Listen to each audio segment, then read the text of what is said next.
Good morning. Thank you for attending this briefing.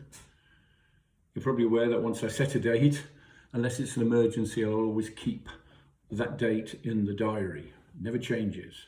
However, I'm not here in person, so I've had to take some leave, hence the video. Firstly, I'm absolutely delighted to announce that we have a replacement for the head of HSEQ who will be joining the business in January. There'll be more information on this from HR in the near future. As you are aware, there have been some business changes. Unfortunately, this has impacted on the HSEQ team. Like so many things in business, things don't always go the way you want it. However, business is always a moving feast, and our ability to change and adapt is what has made Grosvenor successful in the past and will continue to ensure that it's successful in the future. Change isn't easy. However, it's how we deal with those things that we cannot change that makes the difference. So, what are the changes? You will probably by now be aware that we have one HSEQ manager in Ireland rather than two. David Sheehan, who works for us in the west of Ireland, will take over the remit for the whole of Ireland. I would like to publicly thank Rebecca for all the work she has done when employed in the company. She has been a joy to work with, and I'm sure, like me, you will wish her well for the future. It will mean we need to adapt as a department. We are already short with Emily being on maternity leave.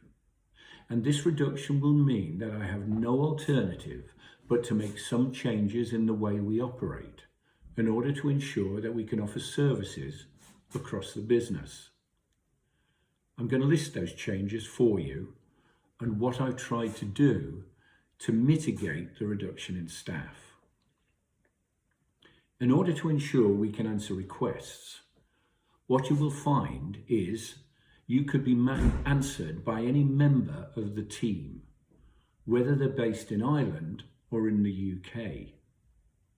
To achieve this, what I'm asking is that rather than call David all the time, you can use an app we have developed to make your request. It isn't difficult, it's dead easy. With all you do is put in your name, your number, and tell us what the issue is.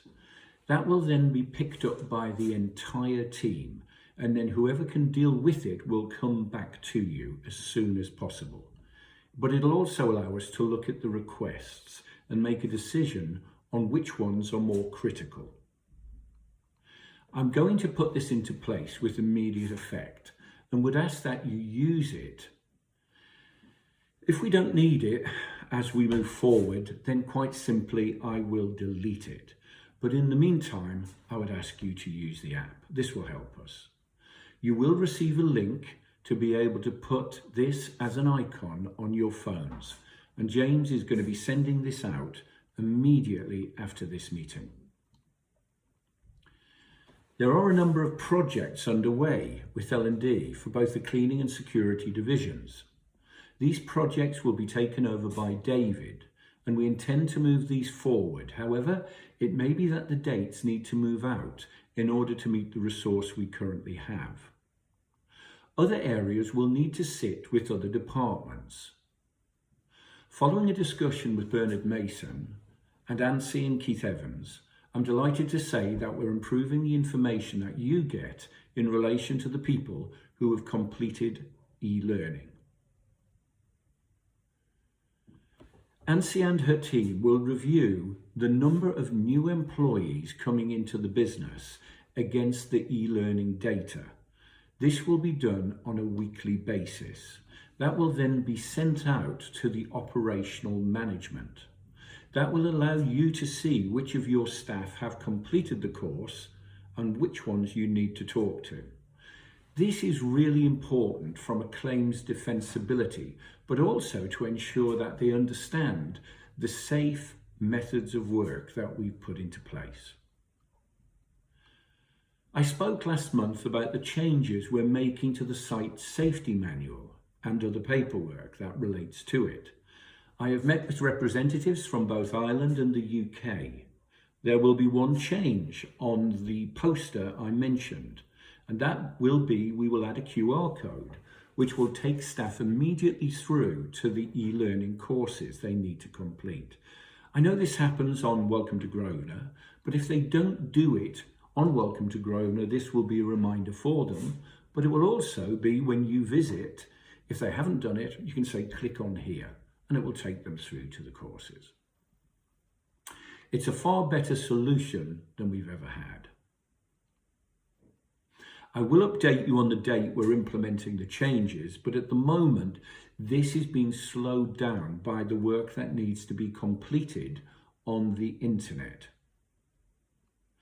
Now also, as you can imagine, it's going to be impossible for David to get around the sites to train individual cleaners or to deal with the training of new employees on new contracts.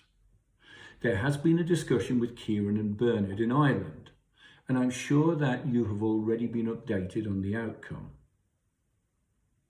You will note over the last few months, I have been sending out a number of safety alerts. All I would ask is that you make sure that these are shared when you go on sites. I don't want to talk, I do actually. I do want to talk about one particular company policy. I'm well aware that some people don't agree with it, but the reason we developed this is in line with the guidance from the safety authorities, and it's designed to protect you, and you need to look at it in that vein. This is about driving whilst using your phone. The alert has come out. The policy has been in place for years, yet we still find people that come onto calls and we know they're driving. For those of us who work in offices or other operational staff, it's incumbent upon you, should you believe someone is joining a call whilst they are driving, to ask them to get off the call, to pull over and call back. Nothing's more important than putting that person in the car at risk.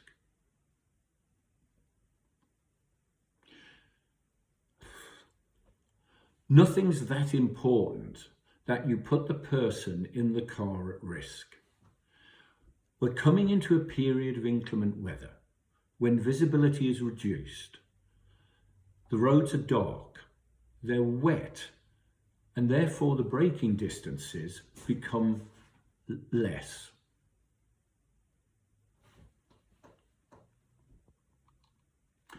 Nothing's that important that you put the person in the car at risk.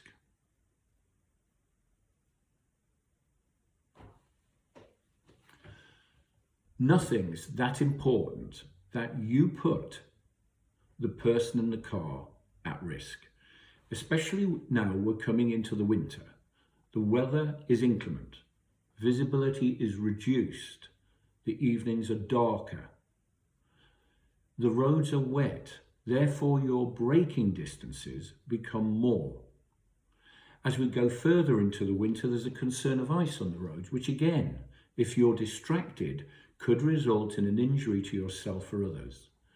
Don't put yourselves in that position. Once again, thanks for your time. I'm now going to hand over to the rest of the team who will continue the briefing. Thank you.